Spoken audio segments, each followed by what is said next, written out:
So there's a show called Devs. It's about technology and philosophy, and it's got Ron Swanson with a bunch of hair going on. So I watched the first episode, and I'll tell you what I reckon. So it opens with this lovely sequence that very quickly tells you what this show is about. We've got Ron Swanson here, who's in a forest. His character is actually called Forest. So we've got Forest in a forest. You've heard of Elf in a Shelf. But he's looking at this image of a girl in this forest. So it's a human in nature, but the image is on some kind of screen or some kind of projection that's starkly divided from the natural shapes in the forest. So it's immediately about this division and this difference between the artificial and the natural, and that continues into this next shot where we see San Francisco, the man-made city next to the nature of the park where all the humans are out frolicking. And again, it's a very stark visual division between the man-made and the natural, just like in this shot. Then we've got this homeless guy who seems to be having a real time of it. And he's like, he looks like he's like shouting at the sky. He's like ranting at God, is what it looks like. And then we see this monolith, this strange, alien, inexplicable object, which is a lot like the monolith in 2001: A Space Odyssey, which represents some kind of transcendental power, some higher form of thing.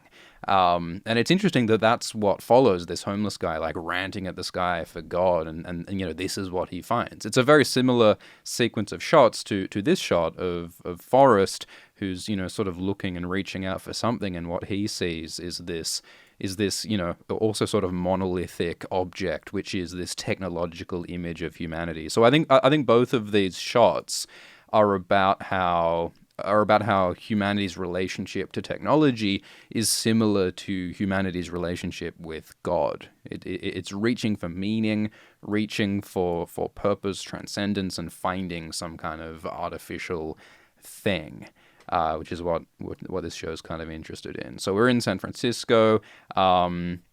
This guy's really just having a big one. And then we have another image of this girl in this park with this dandelion. It's natural, it's organic, but it's encapsulated within these three digital screens. So it's about technology modulating and affecting and changing our nature and our humanity.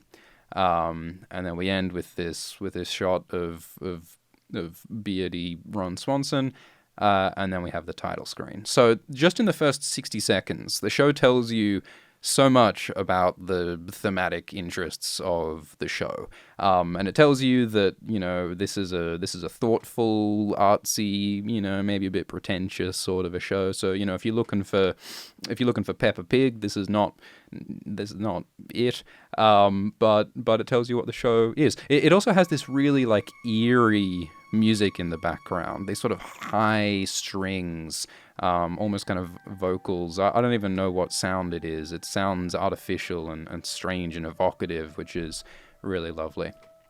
And then we open with the introduction of the main character, who's Lily.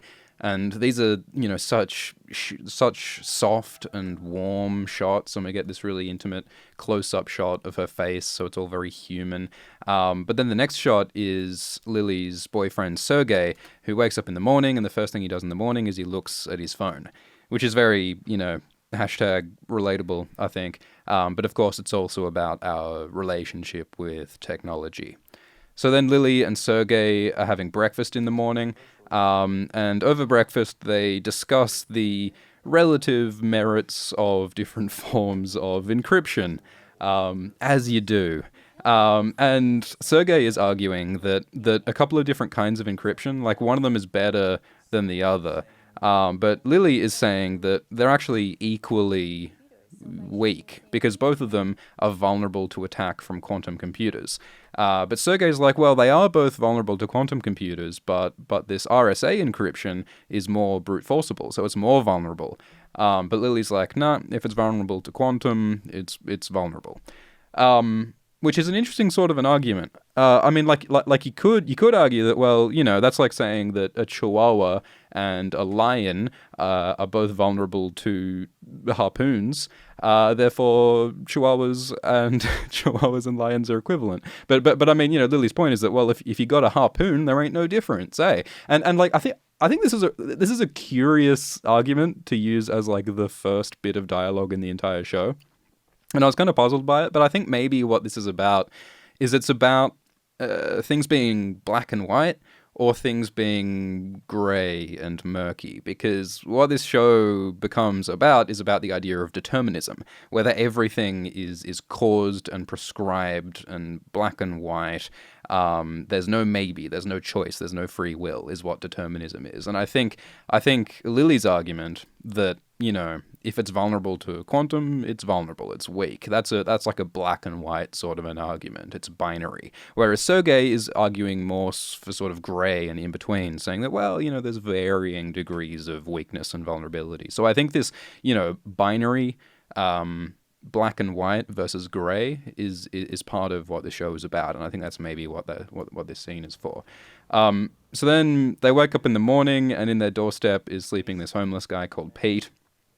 And they have a sort of a nice relationship with him. But it is a very stark reminder of the inequality in San Francisco. San Francisco has this enormous homeless population, at the same time that it has this enormously wealthy and powerful Silicon Valley corporate world, which Lily and Sergey work for. They work at like this big tech company that's like Google, and so they get into like the corporate shuttle that takes them to the corporate campus, this weird corporate compound that's like a whole bubble, a whole separate world, separate from the rest of San Francisco. And that's a very real issue in San Francisco. Like the price of rent in San Francisco is insane because there's all these tech companies driving up the prices, which leaves people like Pete sleeping on the porch. So that's another division and another tension that this show is interested in exploring, is the social and economic inequality that exists in San Fran and in the world.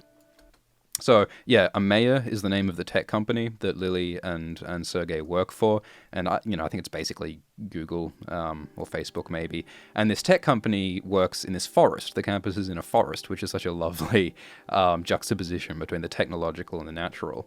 And hang on a minute, what the fuck is that? There is a giant statue of a little girl looming over the forest, which is just so bizarre and surreal and intriguing. And they don't explain it. It keeps appearing throughout this first episode, and they don't explain it till later. And obviously, it's part of that theme of like something sort of natural and human, but also artificial in the forest. It's like such a weird combination of different vibes. And I think that's just a really cool, evocative thing to be haunting this first episode. And so yeah, we have everyone turning up at Amaya for work, joining this weird little secretive tech priesthood that so many of these Silicon Valley companies exist in, that's so separate from the rest of the real world. And they go to work, and Sergey's got a big presentation today that's really important, and Sergey and Lily have a really cute, affectionate relationship, but don't get too attached to Sergey, because something's about to happen. And he's getting ready for this presentation, so he's got a couple of his colleagues here who are helping him with some kind of research, and Sergey is presenting their research to the head of Amaya, who is Forrest, Nick Offerman. So he strides on in, and he says that he's late for this meeting because he was putting out fires, which I think is a cool like triple meaning, because we'll get to it, but Forrest later causes a literal fire. Later on, there's a fire involving Sergey. So when he says putting out fires, that's sort of foreshadowing the fire that he will later start. And I think there's also a little bit of sort of irony in a man called Forrest talking about fires, given that forest fires are a thing. So I don't know. I just thought that was a little fun sort of a line to introduce Forrest with. And Forrest also talks about how there's some kind of corporate espionage going on. One of their competitors planted a story in the media to try and like discredit and undermine Amaya. So that also sort of plants the idea that corporate espionage is a thing, because we later find out that Sergei is doing a bit of corporate espionage himself. So Forrest, he's some kind of, Steve Jobs, Mark Zuckerberg, big dick swinging Silicon Valley type, and he ain't got no time for a long meeting. So he's like, you got 15 minutes to show me what you got. And that's what Sergei is here to do, to show the cool stuff that he's been researching. And Sergei says, we hope we have something cool for you. And Forrest says, we all hope. And that whole idea of hope is, again, like super relevant to the idea of determinism, which is what this show is about. Because in a world that is deterministic, if everything is caused, if everything is prescribed, if we don't really have free will, if there is no chaos and no chance, everything is just a series of cause and effects, then hope is meaningless. There's no point in hoping if everything that happens was going to happen. So hope is definitely a very relevant, ironic sort of a concept for them to be evoking here. So they start up their presentation, and I love how Forrest is just shoveling salad into his face this whole time. It's such a power move to say that, this meeting is... it's no more important than my salad. It's no more, it's kind of a dick move. But I'm sure there's probably some, corporate Silicon Valley types who would say that, hey, people work their best when you only give them 15 minutes. And when you show them that, you got salad to eat. Anyway, so what this presentation is they've got this worm called a nematode. And from the first moment it was born, these guys have tracked every little thing that's happened to this worm, the nature data, or the nurture data, rather. And they've also got the nature data, which is all of like the worm's DNA. Every one of its neurons has been mapped. So the point is that these guys know everything about this worm, everything there is to know. And since they have all the data, they're able to create this prediction of everything that the worm will do. They know all of its neurons, all of its thoughts, all of its instincts, every little factor that's affecting it, everything environmental, everything internal. And so because they have all that data, they're able to predict everything about its movements. And that's what that prediction is. That's what that projection is. They're showing that they're 99.9% accurate in predicting the movements of the worm. Which is determinism. Determinism is the idea of being able to predict everything based if you have all the data. So then to demonstrate it more, they do a future projection. So they can not only say this is what it's going to do right now, they can predict 10 seconds into the future what the worm is going to do. And so that's the projection right there. They accurately predict what the worm's going to do. And if I'm not mistaken, they actually have done something like this. I think with nematodes, like there are some very, very simple organisms that scientists actually have mapped every little part of its body, and actually are able to predict everything that it's going to do. Like, I don't know if they're, able to get that kind of, specificity. I might be making this up. Go look it up. But I'm pretty sure this is a thing that scientists have sort of played with doing. But the point is, they accurately predict the worm, which supports this idea of determinism, and then the prediction breaks down. And so Forrest says, well, why does it break down? What's the reason why we can't predict everything?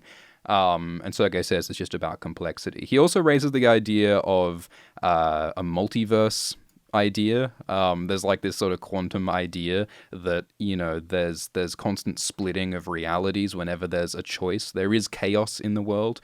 And the chaos is represented by every decision has, two different branching paths in two different realities. But Forrest is like, nah, I'm a determinist.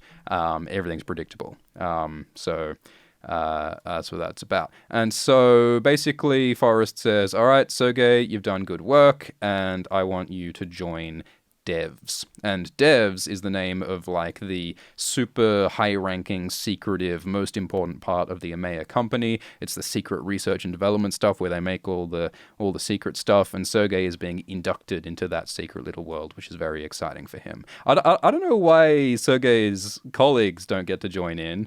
I don't know how much of the work these guys did, but apparently only Sergei gets promoted. So Sergei's excited, and he goes back to Lily that night, and they're talking about how they're going to have to not they're not going to be able to talk about it with each other because it's so secretive, all these NDAs and things. And they don't want that to be a problem in their relationship. And then Lily says, "Let's stay up and bang."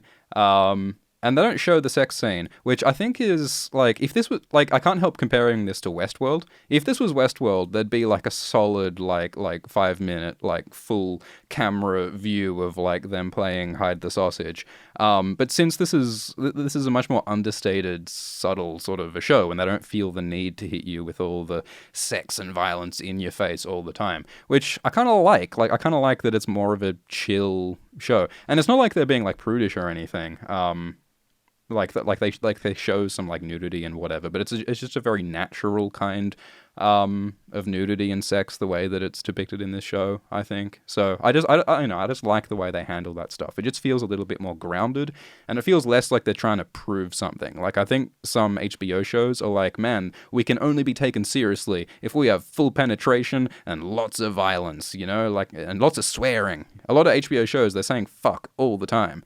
Because I think they think that makes them seem mature. But Devs doesn't do that. And I like it, because it feels like it doesn't have to prove something. It just has its ideas, and it just stands up on its own, So then Sergei goes through, like, the security process to be inducted to Devs, and this security guy is very suspicious of Sergei because he was born in Moscow, and as part of the security process, he's asking about Sergei's relationship with Lily, and the security guy's saying, "Is there any trouble on the horizon? Are you guys going to get married?" And I think it's really interesting that the security guy is basically asking Sergei to predict what the future of his relationship is, which is just like Sergei having to predict the movements of this worm earlier. He was predicting the movements of the worm. Now he has to predict his movements with Lily, which just raises that question of, if animals are predictable, are humans predictable? That's what determinism raises, all these complicated implications. And are you religious? Because of course, what is God for if we live in a deterministic universe? There's lots of religious vibes throughout this show. So Sergei gets inducted into Devs, and meanwhile, Lily and her mates play a very nerdy game. They start listing these numbers, and what they're doing is they're listing the Fibonacci sequence. And the Fibonacci sequence is, if you start with 1, and then you add it to 1, you get 2. And then if you add 1 and 2, you get 3. And then if you add 2 and 3, you get 5. And if you add 3 and 5, you get 8. And if it keeps on going up and up and up and up into some very high numbers. And I think the reason why they're doing the Fibonacci, I mean, what it is it's like a mathematical dick measuring contest. Like, these guys are just doing it to show off to each other, to show off how smart they are. And it turns out that Lily knows like all the numbers, because she's really fucking good at the maths and the coding and the whatever. But I think the reason why they're using specifically the Fibonacci sequence here is because the Fibonacci sequence is related to the golden ratio. And the golden ratio is this ratio that appears allegedly in nature a whole bunch. There's like spirals and shapes in nature that people say appear in nature all the time. And so what it suggests is that nature operates by mathematical principles. There are mathematical predictable patterns that exist in nature, which of course is super relevant to the idea of determinism and the idea of mathematics and cause and effect dictating everything that organisms do. So all this stuff is about determinism. And then Lily sees that her boyfriend Sergei is going into Devs, which is super exciting and mysterious, because what do they do in Devs? What's the big project? So Sergei and Forrest discuss Devs while they're walking on there, and it's basically just deepening the mystery of what Devs is all about. And it's not search engine, it's not encryption, it's not national security, because Forrest doesn't give two fucks about national security, which just raises the question of, well, what does he care about? What is Forrest's motivation is something that gets more and more explored. So then we finally see the building. We see the Devs building, and it's this wonderful combination of like modern art and temple and bunker, and there's this beautiful, evocative, religious-y sort of music in the background. And there's like a super, super high tech, secretive, protected building because they've got a lead Faraday shield and they've got a 13-yard thick concrete shell, gold mesh, and then a vacuum seal.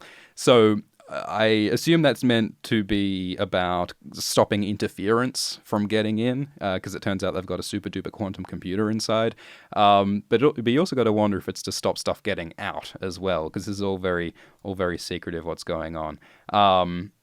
But you know, of course, it's not only about security; it's also beautiful. Like with these golden pillars here and this big strange building. It's all very mysterious, and it gives you a sense of the sacred, which I think is really great. So they get inside and they see this gorgeous building. All this designs on the walls, all of the gold and all of the music makes this place seem sacred and magical. So to get through the vacuum seal, they get in this elevator that just glides across the gap through the vacuum, through the space. And apparently it's all supported by electromagnetic fields. So there's just like fucking magnets holding up this whole structure. So it's like this cube that's just hanging in space. Look at it. This cube, just hanging, supported by nothing except electromagnetism. And magnets, as we all know, are magic. No one knows how magnets work. And so it's just this miracle. It's this supernatural phenomenon that's created by technology. You know, and a cube is evocative as well. It's like the Kaaba in Mecca, the giant cube that's sacred to Islam. I think this is sort of evocative of that. It feels like a secret relic in a secret temple or something. And the way that this elevator just glides across, I think, is so beautiful. And you can only imagine the sort of technology that you'd need to keep this building afloat, because there's all these people working in here and walking around. And I don't know anything about magnets, but I would think that to account for the shifting weight inside the building, you'd have to like constantly adjust like the magnets and whatever they're using, the electromagnetic fields to support this giant building. You'd have to constantly like keep it balanced and keep it steady with people moving inside, which I can only imagine would require a whole bunch of computing power, which they have because they've got this quantum computer. This is like the heart of devs, is this super, super, super powerful quantum computer, which is like this, you know, it looks like a sculpture. It looks like a piece of artwork, and it looks like a religious relic. And they stand in awe in this golden, bright room. And yeah, Forrest says that the computer is above us and below us. It's all around us like God. And, you know, all of this is very Westworldy. Like, you know, like I won't give any big spoilers, but like Westworld Season 3 has this all-knowing supercomputer called Rehoboam. And I really think that this dev's quantum computer puts Rehoboam to shame, at least in terms of its appearance. Because like this is just gorgeous. This set, this space, the feelings that this space evokes. And even the design of the computer is really interesting. Whereas in Westworld, it's just sort of this big sphere. I mean, it looked cool too as well, but yeah, it's a very direct comparison. But the point is that this is a super, super powerful quantum computer, and that's what the devs project is using. It's the most beautiful thing that Sergey has ever seen. So, and since this is a Silicon Valley disruptive tech company, they don't do weekends, man. They work at night, man, which all sounds very exploitative to me. But there are some really strange, insular, bizarre cultures in some of these Silicon Valley companies in real world, and so Devs is definitely commenting on that. And Forrest mentions that there are no cleaners, so tidy up after yourself. I struggle to believe that all of these shiny, beautiful glass surfaces are being constantly polished and wiped down by all of these coders. That seems a bit optimistic. But yeah, it's this beautiful space. And Forrest there's no induction, there's no orientation. He doesn't explain what Sergey needs to do. He just says, sit down and read the code and you're going to figure out what it's all about. And so that's sort of Sergey's test, Sergey's trial, Sergey's strange experience. And there's all these other coders around, but they don't like say hi or anything. It's a very like weird, creepy situation that Sergey's in. But he just looks at the code and he tries to figure out what it's all about. And yeah, again, like just look at these gorgeous shots of this cube just hanging in space like magic. I think that's so evocative about, you know, technology and God and just the feeling of what this all means, I think is fantastic. So So he's working in this holy, strange, ethereal place, and he's looking at this code and trying to understand what it's about. And then he freaks out. He goes into the bathroom and he pukes, and he's sort of losing his mind. I'm not actually really sure why he does this. It maybe it's just like the stress of trying to figure out what the code is, or maybe it's related to the corporate espionage that he's about to do, because he's got this special watch, and this watch seems to have like a little camera or something in it, because Sergei then points the camera at the code to record what's going on, because it turns out that Sergei is secretly doing some corporate espionage, and he's recording the proprietary dev's data to send it to someone. And that becomes one of sort of the mysteries as the show goes on. And then this character Katie comes over and just sort of encourages Sergei and says, keep on doing your best. Katie is played by Alison Pill, who played Kim in Scott Pilgrim vs. the World. And I like how Alison Pill plays this sort of interesting character. She's sort of a bit standoffish and awkward, but also sort of compassionate and kind. But as we learn, she's also complicit into some evil things. So she's a complicated, interesting character. So Sergei says that he's figured out what the code is, and he says that the code changes everything. It changes every single thing. But then Katie says, no, it changes absolutely nothing. So we're about to find out that it's about determinism. The code in devs has apparently proven that determinism is true. There is no chaos, there is no chance, there is no free will. Everything is caused. And that does sound like a dramatic thing. It changes everything. But Katie says, well, it changes nothing. Because how would we live differently if we knew that everything we did was caused, if we knew we had free will? We would still feel the same. We would still wake up in the morning and choose to eat Weetabix instead of making an omelette. We would still live our lives the same way. We'd still treat each other the same way. Or would we? How would we feel if we knew that, everything that everyone does is not really their choice, it's something that's caused?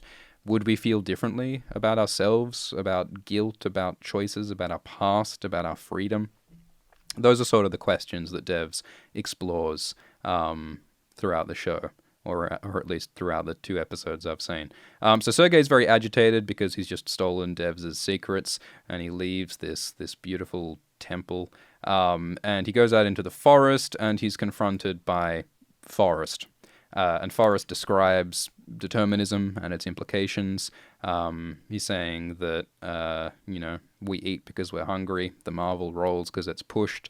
Everything is caused, cause and effect. There's no chaos. Everything is on tram lines. Tram lines is like this idea that Devs uses to describe people not having free will. We're all on a track. Everything's predetermined, prescribed, undeviating, deterministic. And Forrest starts talking about the implications of determinism, because we learn that Forrest knows that Sergei is a spy, and Sergei has stolen Forrest's secrets. And Forrest says that, well, because the world is deterministic, it means that Sergei never really made a choice. He only betrayed Forrest because of his upbringing, his thought, his feelings, which are all caused by, the things that have happened to him. The nature of his particular brain is what caused him to do what he does. And so Forrest says, this is forgiveness. This is absolution. Because Forrest feels that if the world is deterministic, he can't hate Sergei. He can't blame Sergei. Sergei just is the way he is, the only way he could have been, the way he was determined to be by determinism. So it's exploring the idea of, maybe determinism does change some things. Maybe it changes the way we feel about each other.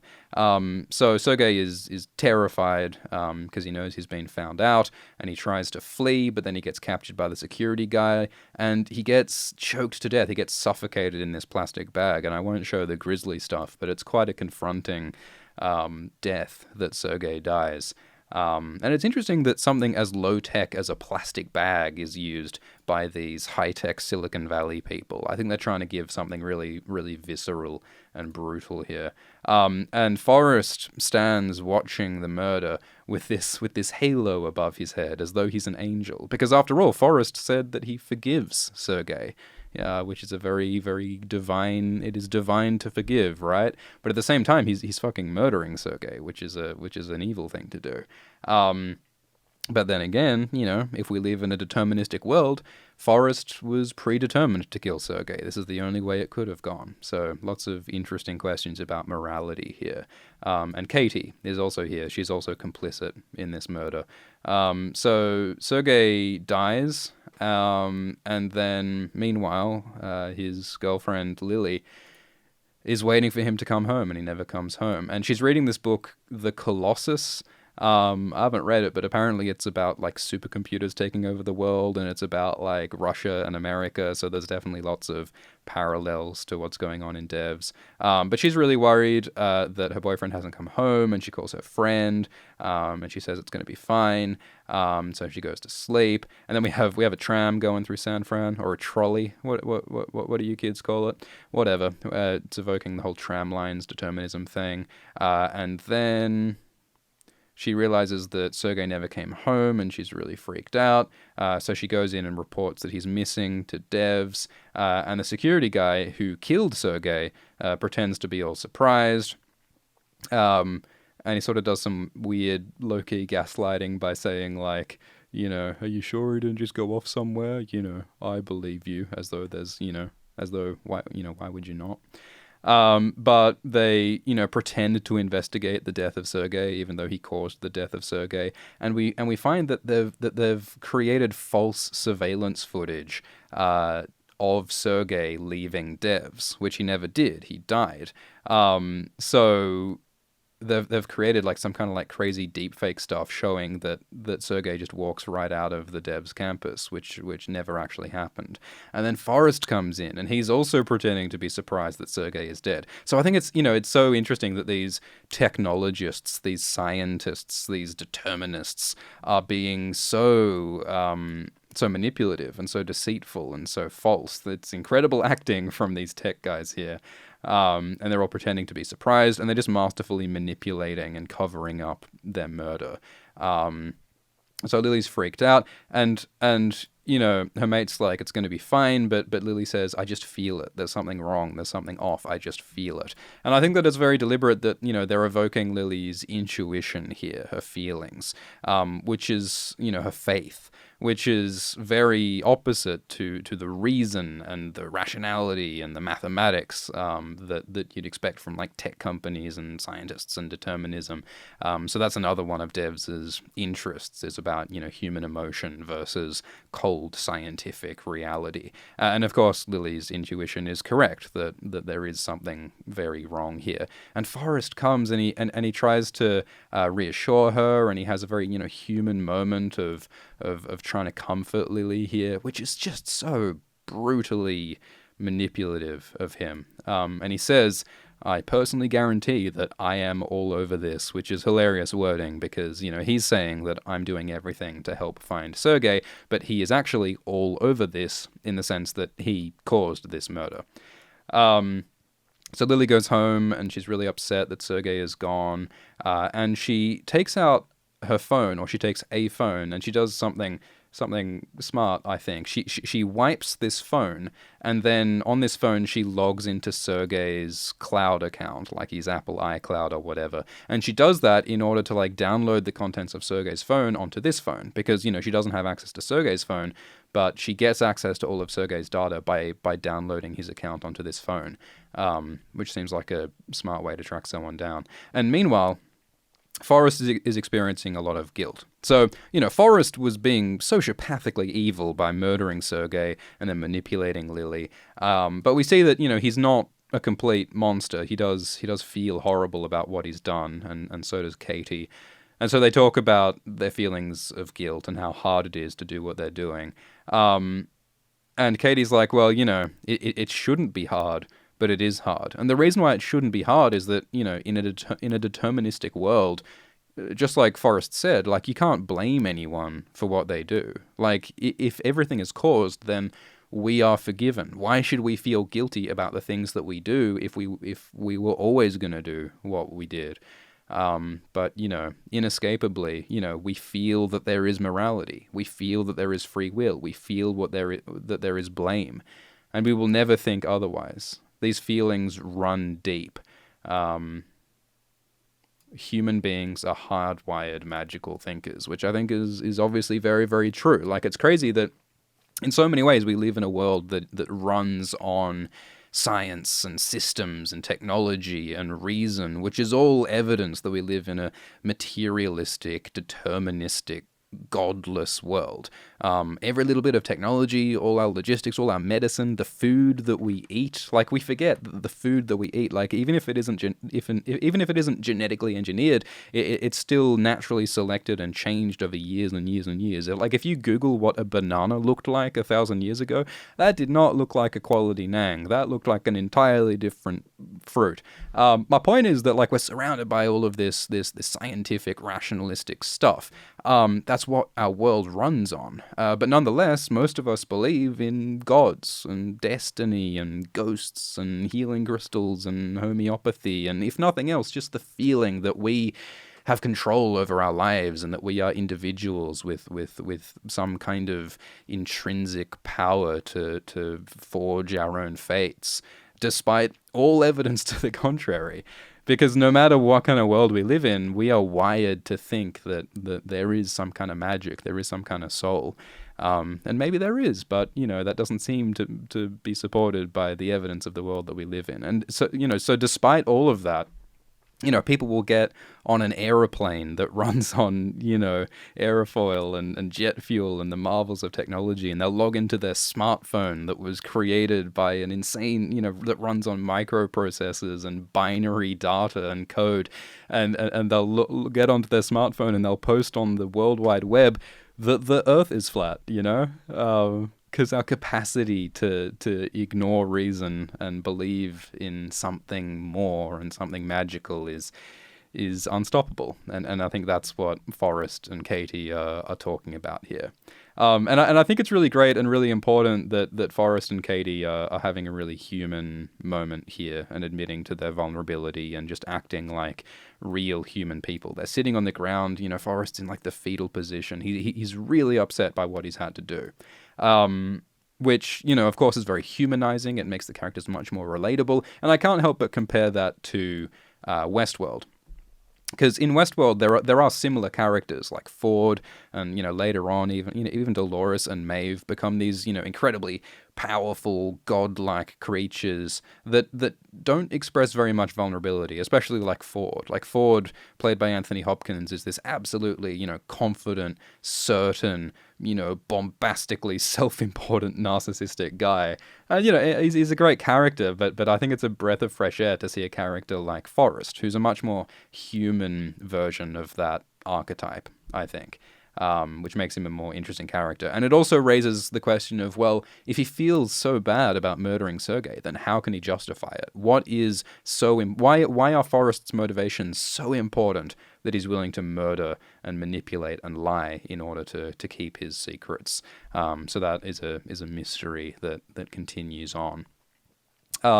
So Lily gets Sergei's data onto this phone and finds that he has this Sudoku app, which is weird because Sergei doesn't like Sudoku. So she checks it out and it's passworded.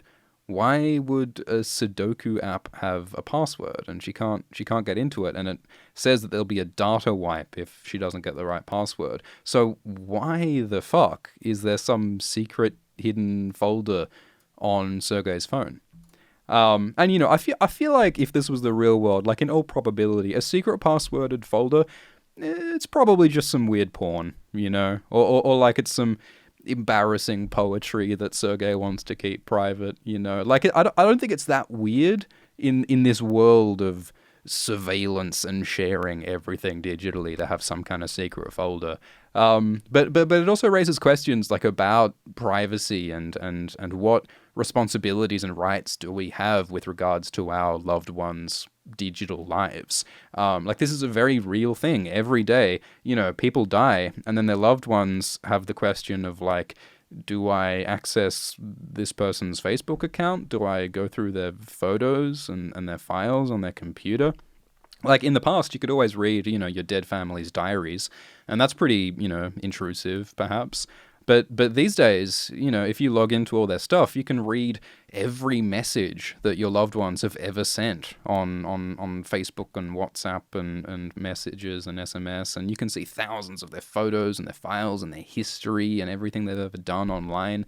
And it's like, do we have the right to see that? Because sometimes what is digital are some of our most, innermost thoughts and feelings. Should loved ones access that? Where is the boundary between privacy and intimacy? I think is a very real, interesting question right now. But the point is that Lily rightly suspects that there's some kind of shenanigans going on, because Lily doesn't know that Sergei was doing corporate espionage, which, a little bit like Forrest, it raises the question of, like, it really did seem like Sergei and Lily had this very real, trusting, loving relationship. So why would Sergei not tell Lily the truth about what's going on? What secrets was he hiding from her, and what implications do they have for the reality of their relationship? Did Sergei really love Lily? Was he using her in some way to get access to devs or something? So Lily starts freaking out, and she wants to get to the bottom of this. So Lily goes out and finds this guy, Jamie. So Jamie is Lily's ex-boyfriend. So they've got a whole bunch of baggage, but Lily has come to Jamie for help with decrypting the Sudoku folder on Sergei's phone. And Lily says there's a lot we have to talk about, because it turns out that Jamie feels wronged by Lily. Because Jamie and Lily were together, and he was in love with her, and he thought that she was in love with him, but then after she got a job at a mayor, she left him, and their relationship fell apart, and then he never saw her again, and he feels wronged that he never got like an explanation, he never got closure, and the apartment that they used to share was then inhabited by Lily and Sergei. So Jamie feels like he was wronged, and Lily says sorry, but she also says, well, I actually came to you for help because I want you to help me unlock my boyfriend's phone. And so Jamie's like, I haven't seen you for ages, and I feel like you really burned me, and the first time you come to me, it's to ask for help with your new boyfriend. And so Jamie tells Lily to fuck off, because he feels hurt, and so he storms off. And so Lily's in this terrible situation of needing his help, and him being a dick about it, but also rightfully feeling a bit wronged, it seems. So there's drama complicating that whole relationship, which continues. We get this creepy fucking girl again. And then Lily wakes up, and there's news, and she gets brought into a mayor, and they've found this surveillance footage, or they claim to have found this surveillance footage of Sergei on the night they disappeared, dousing himself in kerosene and burning himself alive. He fucking self-immolates, just commits suicide by fire, which is so fucking horrible. It's such an awful way to go, I would think. I've never tried it myself, but it's really horrible, and she runs out and she finds the charred body of her boyfriend, and she freaks out. And that's the emotional gut punch that this first episode ends with. And so we end with a shot of Forrest looking at this girl who seems connected to his whole motivations and his secrets with devs, and he's looking haunted, and Lily, of course, is profoundly aggrieved. And Sergei has died right at the start, just like Ned Stark. Of course, we know that Sergei didn't really burn himself. He was actually murdered with a bag by Kenton and Forrest and Katie. But those guys created this fake security video to cover up the murder. I suppose they did actually burn Sergei's real body, though. But this is a reminder, like, the point is that in our real world, because of CGI and deepfake technology, we now live in a world where video evidence doesn't mean shit. We cannot believe our eyes anymore, because like you can see on YouTube, there are these deepfake videos where Nicolas Cage plays every character in The Shining, and Hillary Clinton quotes the tragedy of Darth Plagueis the Wise, because this video manipulation technology is getting so smart and so easy to use. So pretty soon anyone will be able to fabricate anything. So So what is real and what is true in such a world? And that's how the first episode ends. So I think it's really cool. I think that in comparison to Westworld, they're exploring a lot of the same concepts in terms of free will and technology and how those things affect our relationships and our lived reality. Except they're exploring it in a way that's a lot more grounded and relatable than Westworld does, I think. Like, Westworld's characters are so inhumanly, like, confident and all-knowing and secretive and literally fucking robots half the time. Whereas the characters in Devs are a lot more relatable and a lot more vulnerable, and they're just living in the real world as well. So everything that's happening is more relatable. And there's lots of questions, so we've got to wonder, what was Sergei up to? Was it corporate espionage? Was it Russian spying? Why is he trying to take Devs' secrets? Why didn't he tell Lily? What's Lily's relationship with Jamie gonna develop? Like, is Jamie gonna help Lily? Are they gonna ever resolve their issues? Is there maybe something more to why Lily left Jamie in the first place? Of course, what are Forrest's implications? And Katie and Kenton, why are they willing to kill to keep their secrets? And what are the broader implications of the determinism research? What does it really mean if we live in a deterministic world? Do we have moral responsibility? How should we feel? And how does the homeless guy Pete fit in? Because he was one of the first characters to appear in the story. So there's a whole lot going on. I think it's really interesting. I think, if nothing else, I really love the design of the Devs building. I think the whole feeling of like a technological divine temple in this shining gold and this like levitating elevator is just really wonderful. So if for no other reason, I think I'll watch more. And if you'd like to see more of these first impressions videos, let me know and we might do more. This is a bit of an experimental style, sort of like making the video on the fly sort of thing. So if you liked it, if you got feedback, let me know. But otherwise, thank you for watching. Cheers.